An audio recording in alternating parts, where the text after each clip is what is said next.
Assalamualaikum warahmatullahi wabarakatuh. Innal hamdalillah wa bihi nasta'inu ala umuri dunya waddin. Asyhadu an la ilaha illallah wa asyhadu anna Muhammadan abduhu wa rasuluh.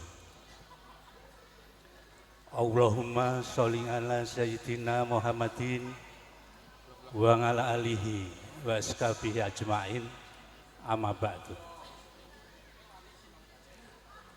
Kepareng matur dumateng para bebundan sepuh, bini sepuh, aji sepuh, saha sesepuh ingkang satuhu pantes sinuba ing pakurmatan ingkang tansah pinundi saha kinabekten.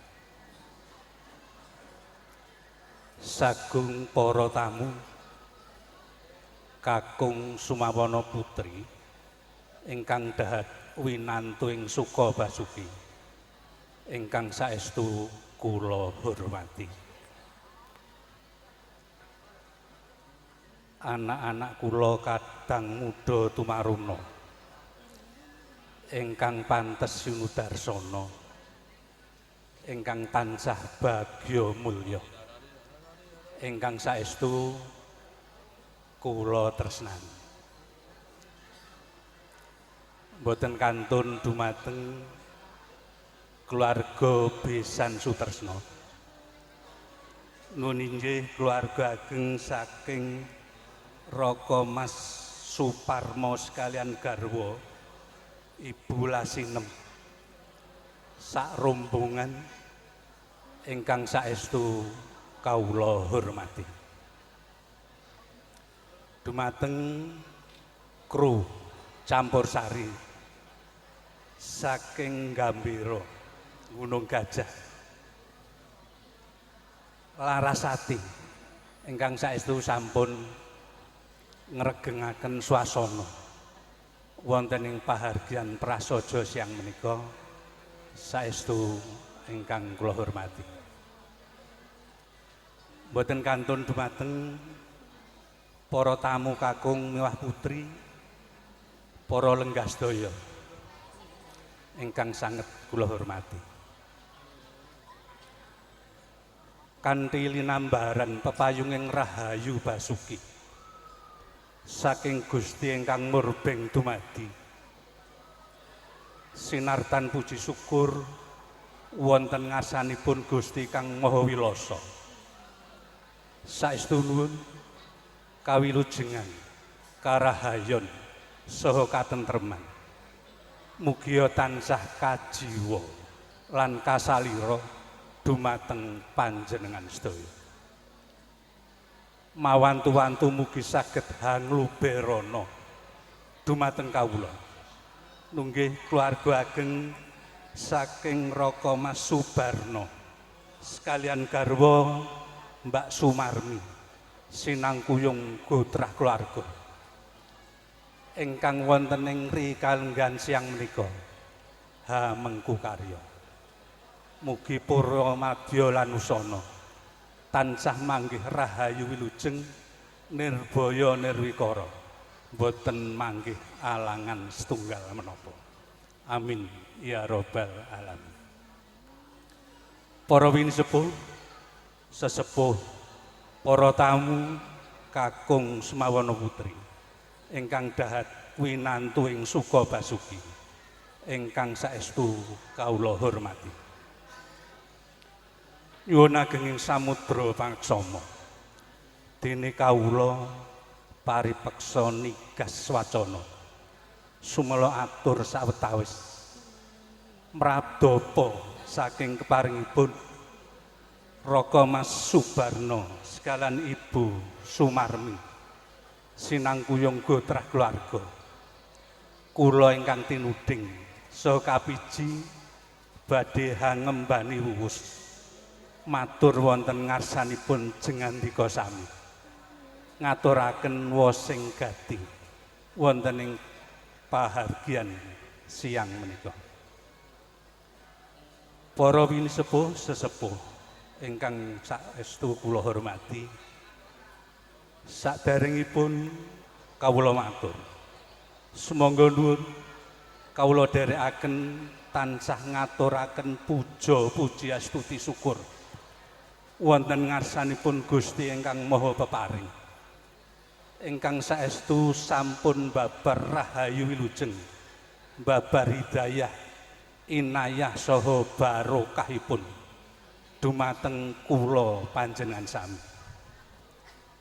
Katitik wonten ing siang menika kula dalah panjenengan tasih dipun keparengaken makempal silaturahim wonten ing gedung Balai Desa Njambaan menika kanthi manggih rahayu wilujeng boten wonten alangan setunggal menapa. Para tamu kakung Suwana Putri ingkang saestu kawula hormati, Raka Mas Subarno sekalan Ibu Sumarni, lumantar kawula saestu ngaturaken agenging panuwun ingkang tanpa pepindhan. Dene panjenengan kestu rawuh wonten ing pahargyan siang menika. Paring jurung pamuji donga pangestu. Anggenipun Raka Mas Subarno Mbak Sumarmi ngentas pitulus putra putrinipun netepi darmaning asepuh. Nuwun inggih pun Roro Ayu Farah Aprilia, putra pawestri saking Raka Mas Subarno sekalian Ibu Sumarmi. Inggih saking donga pangestu panjenengan ijab kabul sampun kalampahan wawenjang watawis jam 8 kalian anak kula pun Bagus Khairul Sofyan putra Jalu saking panjenenganipun Raka Mas Suparmo sekalian Ibu Lasinem ingkang saking tlatah Karanguni RT 6 RW 3 Jambaan Bayat Klaten Kilen mriku Penggo nggih. Para pinsepuh sepuh ingkang saduh kawula hormati, atur uninga bilih ijab kabul sampun kalampahan wawenjang jam 8. Raka Mas Subarno Ibu Sumarmi sekalian garwa sinangkuyung gotrah keluarga ngrawuhaken dumateng jengandika sami. Kasuwun tambah donga pangestu. Mugi-mugi temanten sarimbit Sekar Cempaka Mulya Sarakit. Nggih anak kula Roro Ayu Farah Aprilia. Ingkang sampun dhaup kalian anak kula Bagus Khairul Sofyan. Gusti tansah hanjampang ngijabahi. Mugi temanten sarimbit tansah atut runtut hareruntungan bagya mulya ingkang sinedya rahayu ingkang sami tinemu gagah anggenya jinangkah saged mikul dhuwur mendem jero dumateng tiyang sepuhipun ing tembe dados kekudanganipun tiyang sepuh. Mugi dadosa keluarga ingkang sakinah mawaddah warahmah. Amin ya rabbal alamin. Para pinisepuh sesepuh ingkang satuhu kawula hormati, atur saklajengipun Raka Mas Subarno sekalian Ibu Sumarmi sinangkuyung gotrah keluarga ageng saestu ngaturaken agenging panuwun ingkang tanpa upami. Donga pangestu panjenengan mugi saged handayani dumateng temanten sarimbit. Saha Raka Mas Subarno sekalian Ibu Sumarmi sekalian pun sengkuyung gotrah keluarga ageng. Hambok menawi nanggapi rawuh panjenengan. Kirang nuju prana dumateng panjenengan sami. Lekasing sedya sampun katata kanthi tari-tari mrih saged damel sukarna dumateng panjenengan sedaya ewadene wonten ing tumapaking karya tasih wonten bab ingkang kirang nuju prana ingkang manggen wonten menapa kemawon lumantar kawula nyuwun lumunturing samudra pangaksama salajengipun Raka Mas Subarna sekalian garwa Mbak Sumarmi sak gotrah keluarga ngaturaken agenging panuwun dumateng sanak kadang tangga tepalih mitra ruwang pitepang ingkang sampun kestu paring pambiyantu bot repotipun Raka Mas Subarna sekalian Ibu Sumarmi anggenipun gelar pahargyan wonten ing siang menika saestu semanten sih katresnan panjenengan dumateng Raka Mas Subarna sekalian Ibu Sumarmi tangeh saged males kesainan panjenengan namung sumarah dumateng ngarsanipun Gusti ingkang Maha Peparing mugi kadarman kesainan panjenengan dados amal sae panjenengan Gusti kang murbeng dumadi tansah paring leliru dumateng kasanan panjenengan ingkang awujud barokah ingkang malimpah-limpah dumateng panjenengan sami para pinisepuh para tamu kakung Sumarna Putri ingkang saestu kawula hormati Raka Mas Subarna sekalian garwa Ibu Sumarmi sinangkuyung para among rawuh panjenengan pun aturi dahar seneng sakwontenipun monggo kawangsulan dipun dahar dipun unjuk sak keparengipun dipun dherekaken para among rawuh saha Raka Mas Subarna sekalian garwa bonto sing atur kula pribadi anggen kula matur pinangka talanging basa sulih raga Raka Mas Subarna sekalian Ibu Sumarmi saestu kula hanglenggana budidayane manungsa tebih saking sampurna inggih awit kirangipun seserepan kawula kanthi andhaping manah kawula ngaturaken kupat janur klapa lepat nyuwun pangapura jenang sela waderpari sesundhiran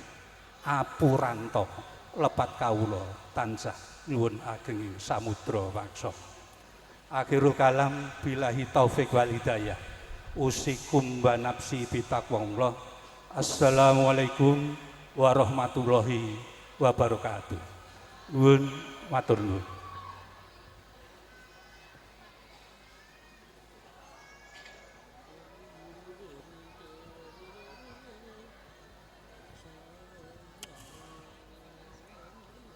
biar pajar sengawangan pindah lumampahe wanci panglong Papa kobar siwi penganggil saking jengandika Bapak Suparno sekalian garwa Ibu Sumarmi sampun kami sampun kababar dinding jengandika Bapak Sumanto SPD panjenenganipun namung saged ngaturaken sanget ageng panuwun ingkang tanpa upami para rawuh kakung putri ingkang minulung budi parigyan prasaja ing rikaludangan ing rahipun menika dereng paja-paja paripurna mangke pratandha titi paripurna pariwahan ambok bilih panjenenganipun Bapak Subarna sekalian garwa sampun angante sirat mojo pinanganten sarimbit nuni kambing dening sawetawis para kadang among rawuh jumeneng wonten sak ngajenge wiwaran suka pratandha titi paripurnaning parigyan prasaja wonten rasanipun sing andika para rawuh kakung putri sumangga nuwun kula aturaken malih dumateng kanca-kanca campur sari ringkes larasati sugeng anglaras sarta sugeng datekan sumangga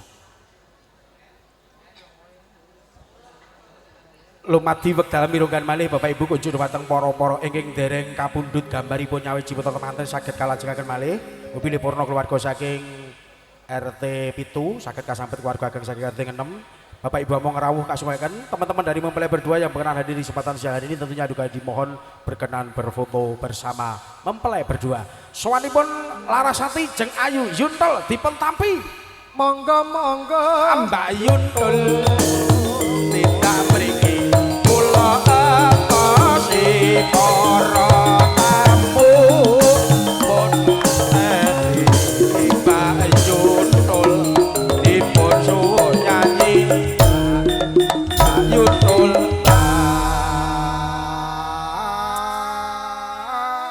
Iya, terima kasih.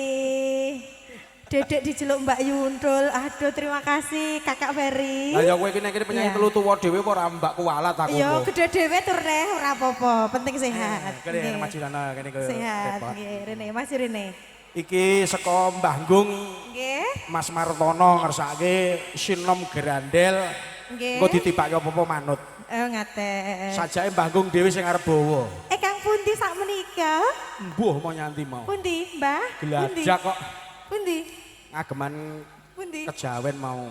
Mbah, sinten? Mbah Gung Pak Martono. Pak Martono, monggo pinarak sak menika. Halo. Halo. Enten mboten? Pripun? Oh wis bayar kok. Oh, ngaten. Diaturke bawane sinom gerandel laras slendro. Oh, nggih. Mbok menawi kula nyuwun Kakak Ferry. Oh iya. Bawa sak menika saged tok nggih ana. Ning kamu wis ngincemi aku gelem bawa ning 50 eding ngono. Oh, ora apa-apa. Bagianku PN, Kak. Nano. Duh, ngajari kok Ferry. memanismu kang ujiwa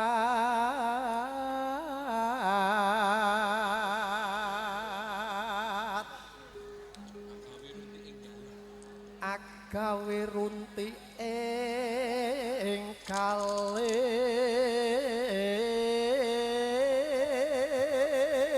Pak Martono didawake sing laras napa sing seragen? Nggih. Rene golek rene. Goleki. Monggo Mas Ferry. rara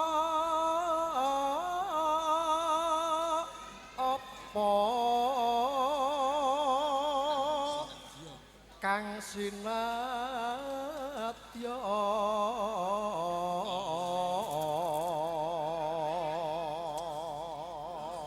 Pak Martono iki mah cerak omahe jur mulih hae. Tibake sing laras apa sing seragen? Oh, Seragen. Siap, siap. Monggo Mas Ferry. Pomo mundut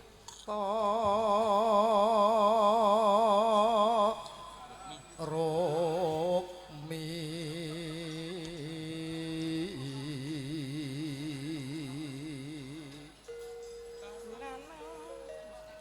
tar tamtu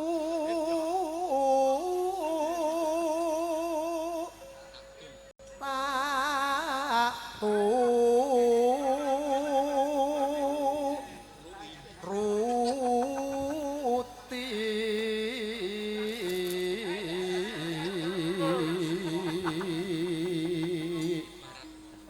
ibarat wong numpak prau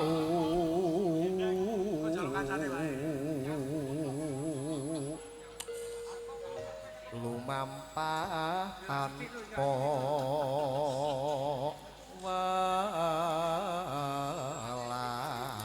Nyuwun pangapunten. Agemane sok setel. Wonten wara-wara sarta. Judul iki tetep Sri Atmaja Pinanganten Sarimbit.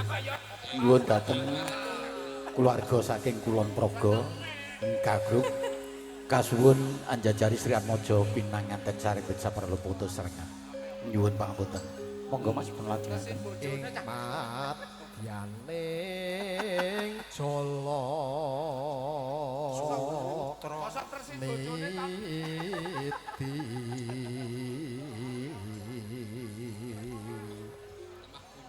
temah gunjing hangginjong neng paku Pak Martono pun maringi Mbah Dar. Jenengan maringi pitrah ora? Nggih, Mbak Dar. Biasanipun Mbak Dar. Badar, mengke kula dongaaken jenengan Badar. Niki Kodang nyuwun kuning. sragenan. Nggih. Lah napa sing laras Sri Indra jenengan? Badar. Oh sing laras wae. Kodang kuning ge sulite kuning kok. Ya aku. Badar jan. Ya gandeng bawane mau sinom grandel sing dawuh ya wis maringi. Nggih. Iki Badar Nggih. Sri Uning kena Nggih Sriuning. apa sesideman Sesideman nggih kersa. sing digarap laras. Nggih. Oh sesideman. Kagem Pak Martono.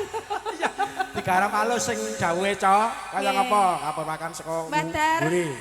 Matur nuwun, sehat barokah kagem Badar sakeluarga sak menika. Iki Pak Bambang ora ketok ya. Kula tilar nggih, Pak. Pak Martono. Pak Martono kula tilar nggih. Dadah. Diatur kesik kelekas kok kene kok ya. Luwe becik ya.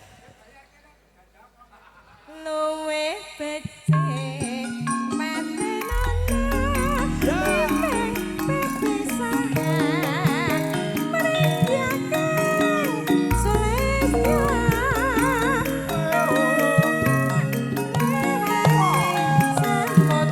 Dijak beksa Mbak Daria mantan penari. Ya. Garap gonggominan Mas. Bontot. Ayo Mbak Dar. Ex cucuk lampah.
Minangkani pamundhut miwah manyuwunan saking Mbah Dar kaliyan Mbah Gung.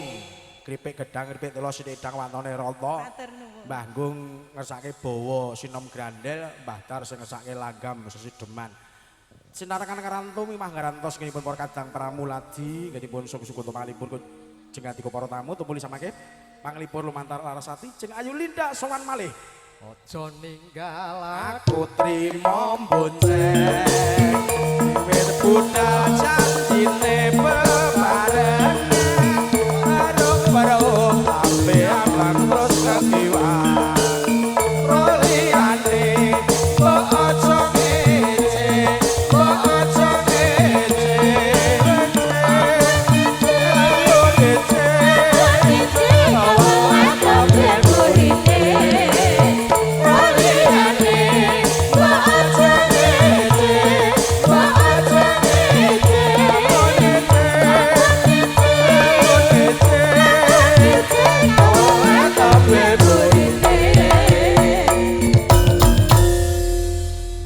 sagongan diaturke panglipur candake saiki sing rada sigrak nang Sragen ya ora dadi ngopo. Nggih. Aku ngenteni kanca-kanca sinoman sing laden lagune apa. Ninggal kakesan dalem. Ki jeng miring. Lho dirogohke. Alah, Pak. Yo, Pak. Alah, Pak. Langsung iya, keluargane do nglumpuki langsungke. Nggih. Biu. Matur sembah nuwun. Menika kalian Bapak sinten? Juragan Some. Wah, Bapak Putut Kawasaki nggih. Niki Suzuki. Suzuki. Pemale takon siwono iki Suzuki wae. Suzuki wah nggih. Ya, ki jeng miring kangane juragane Siomai. Wong loro. Ayo kene no nyerake kene no arep-arian. Ndak kentekan parian. Melu kali kontes kowe. Jujuke kursi lho.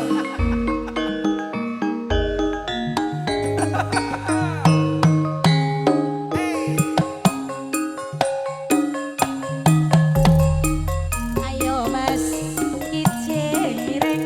Ayo Mas, kijing miring. Kijing miring. Latar kuning dadi rambutan mas-mas. Kijing miring. Ayo Mas, kijing miring. Ayam melamu-lamu. Ayam yen wis ketemu. Ora karit gorengan kopi cikar kapit dikeret jaran amit-amit perawan saiki diciwit jerit nek diajak mapan ayo dek Ayo Mas, kijing miring. Ayo Mas, kijing miring. Pikiran ketipun yang ora sigar kok ora wangun. dudure ngerandune garing calumring susuwe bajing ana penyanyi rambute kriting wingi kudanan kaya kucing apa Kijing miring. Ayo Mas, kijing miring. aja lali pariane juragane siomay Siomay Pak Kawasaki. Aku galingane gur kuwi. Kersa parian, Pak. ra iso aku wis bayar kok Oh, nggih. yo kaya apa disampirke wis ora penak ya diijolke mas mas ijek miring ayo mas ijek miring ayo kuning ayo meyer wis disanding otok unine tengke sandal kayu jenenge teklek ngisor pundak jenenge kelek cah wedok metu bengi jenenge betah melek mas ijek miring mas ijek miring aja lali lho main domino di siang endol bojone loro rebutan kunci kamar ijek miring ayo mas ijek miring jam 4 punjul 5 mantan lapan buat ngapura ayo mas ijek miring ayo mas ijek miring siji loro telu papat lima enam pitu ayo mas ijek miring ayo mas ijek miring